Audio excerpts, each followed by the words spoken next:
দিল্লি কাঁপছে, থমকে গেছে পুরো রাজনীতি। কি এমন ঘটেছে যা পরাক্রমশালী সরকারকেও শেষমেশ আলোচনার টেবিলে বসতে বাধ্য করলো? কয়েক স্তরের ব্যারিকেড, হাজার হাজার পুলিশ আর ইন্টারনেট বন্ধ করে রাখার পরও রোখা গেল না ক্ষুব্ধ জনস্রোত।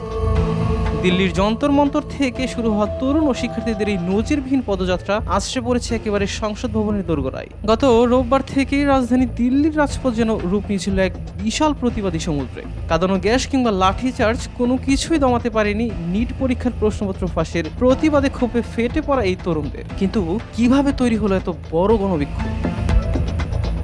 মূলত অনলাইন ভিত্তিক সংগঠন ককরোচ জনতা পার্টির ডাকে শিক্ষামন্ত্রী ধর্মেন্দ্র প্রধানের পদত্যাগের দাবিতে উত্তাল হয়ে ওঠে দিল্লি।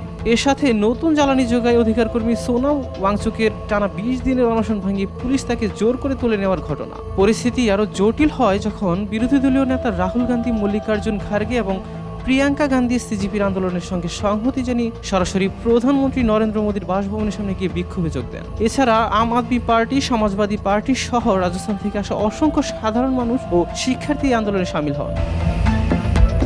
বিক্ষোভকারীদের এমন অনড় মনোভাব আর সংসদের কাছে পৌঁছে যাওয়ার দৃশ্য দেখে কার্যত নড়ে চড়ে বসে কেন্দ্রীয় সরকার। একাধিক বৈঠক ও প্রস্তাবের পর অবশেষে বিক্ষোভকারীদের সাথে আলোচনার টেবিলে বসতে বাধ্য হন কেন্দ্রীয় স্বাস্থ্যমন্ত্রী জেপি নাড্ডা। পরিস্থিতি নিয়ন্ত্রণে আনতে সংসদের ভেতরেও স্বরাষ্ট্রমন্ত্রী অমিত শাহ ও শিক্ষামন্ত্রীর মধ্যে প্রায় ৩.৫ ঘন্টার রুদ্ধতার বৈঠক চলে।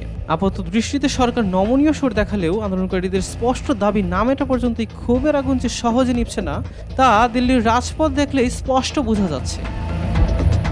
সাব্বির হোসেন হিরণ, দেশকাল নিউজ।